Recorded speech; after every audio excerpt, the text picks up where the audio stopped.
Assalamualaikum teman-teman, perkenalkan nama saya Sri Dianti S. Dunggio, program studi pendidikan IPA kelas B jurusan Fisika, Universitas Negeri Gorontalo.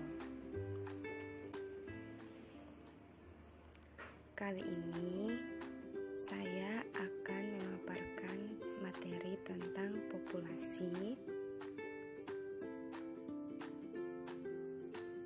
dan komunitas. Jangan di skip ya teman-teman.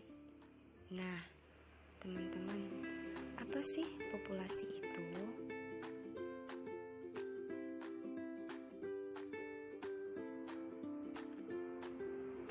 Populasi adalah sekelompok makhluk hidup dengan spesies yang sama yang hidup pada suatu wilayah yang sama dalam kurun waktu yang sama pula.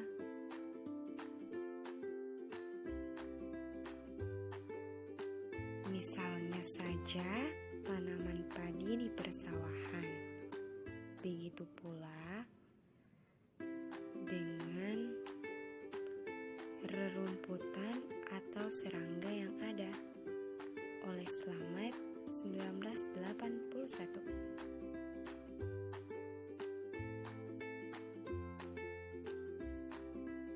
Teman-teman, antara populasi yang satu dengan populasi lain selalu terjadi interaksi baik secara langsung maupun tidak langsung dalam komunitasnya.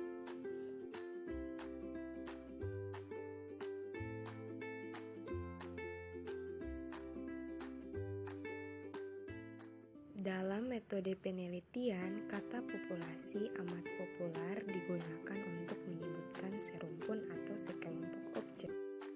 Oleh karenanya, populasi penelitian merupakan keseluruhan dari objek penelitian yang dapat berupa manusia, hewan, tumbuhan, udara, gejala, nilai, peristiwa, sikap hidup, dan sebagainya. Sehingga objek-objek itu dapat disimpulkan bahwa keseluruhan unit yang memiliki ciri-ciri yang sama menurut kriteria penelitian yang sedang dilakukan disebut populasi.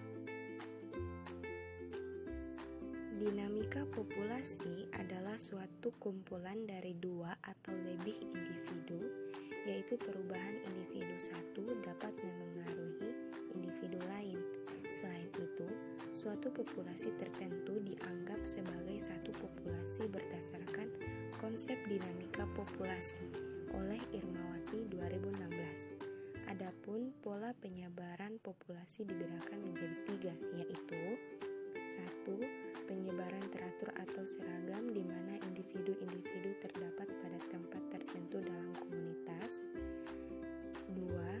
Penyebaran secara acak atau random di mana individu-individu menyebar dalam beberapa tempat dan mengelompok dalam tempat lainnya. 3. Penyebaran berkelompok atau berumpun, klompet, di mana individu-individu selalu ada dalam kelompok-kelompok dan sangat jarang terlihat sendiri secara terpisah.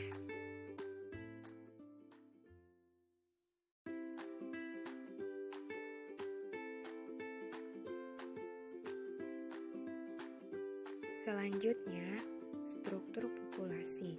Struktur populasi ini terbagi atas 3 aspek, yaitu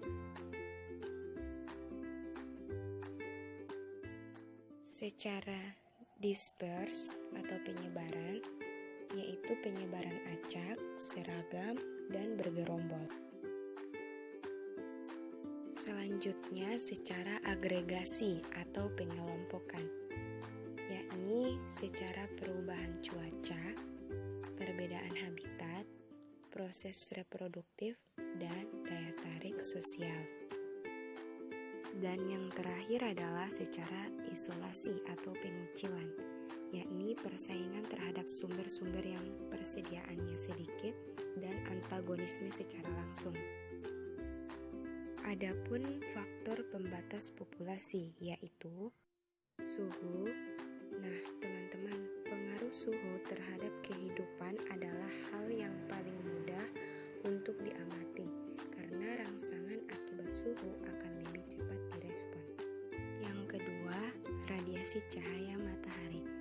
Cahaya matahari akan memiliki pengaruh yang besar terhadap kehidupan hewan. Aspek yang berpengaruh secara ekologis dari cahaya matahari adalah aspek intensitas, kualitas, serta kuantitas atau lamanya penyinaran.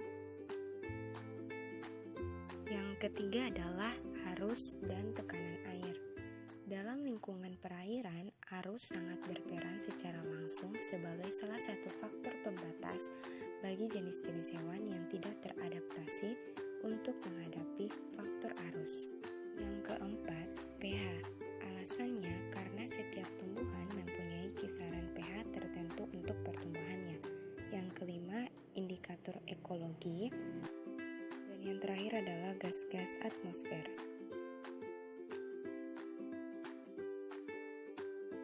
Teman-teman, komunitas itu apa sih? Jadi, komunitas dalam arti ekologi mengacu kepada kumpulan populasi yang terdiri dari spesies yang berlainan yang menempati suatu daerah tertentu.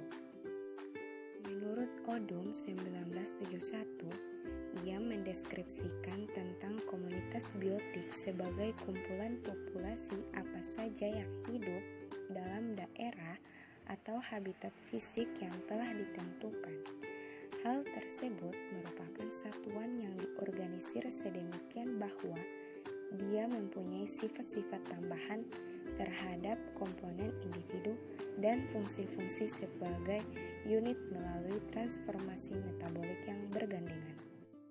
Dalam komunitas, semua organisme merupakan bagian dari komunitas dan antara komponennya saling berhubungan melalui keragaman interaksinya. Contoh komunitas adalah populasi ikan, populasi ganggang, dan populasi hewan di sekitarnya membentuk komunitas terumbu karang. Komunitas merupakan suatu unit atau kesatuan sosial yang terorganisasikan dalam kelompok-kelompok dengan kepentingan bersama, baik yang bersifat fungsional maupun yang mempunyai teritorial.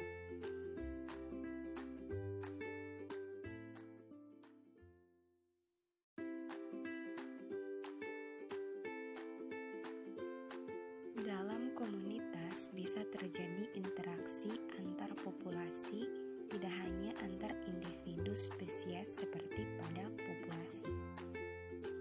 Hubungan antara populasi ini menggambarkan berbagai keadaan, yaitu bisa saling menguntungkan sehingga terwujud suatu hubungan timbal balik yang positif bagi kedua belah pihak atau mutualisme. Adapun pola-pola komunitas, yaitu yang pertama pola stratifikasi atau lapisan tegak atau vertikal. Yang kedua pola zonasi atau pemisahan horizontal.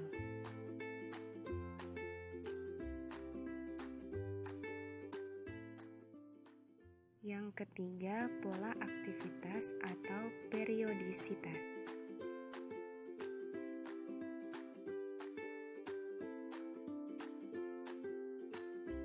Yang keempat, pola jala makan atau food web.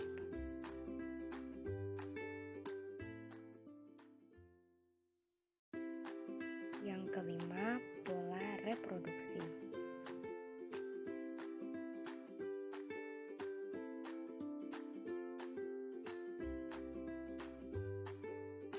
Keenam, pola sosial, yaitu kelompok dan kawanan.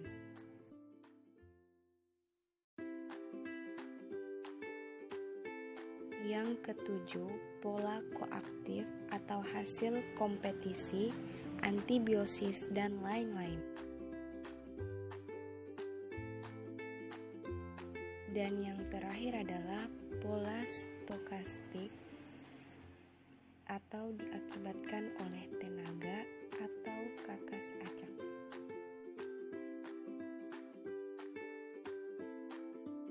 Nah, teman-teman, struktur komunitas dibedakan menjadi struktur fisik, yaitu struktur suatu komunitas tampak apabila komunitas tersebut diamati, dan struktur biologi, yaitu komposisi spesies, kelimpahan individu dalam spesies, perubahan temporal dalam komunitas, hubungan antar spesies dalam suatu komunitas. Selain itu, ada 3 aspek lainnya, yaitu secara kualitatif, kuantitatif, dan sintesis. Terima kasih ya teman-teman. Jangan lupa like, komen, share, dan subscribe. Wassalamualaikum warahmatullahi wabarakatuh.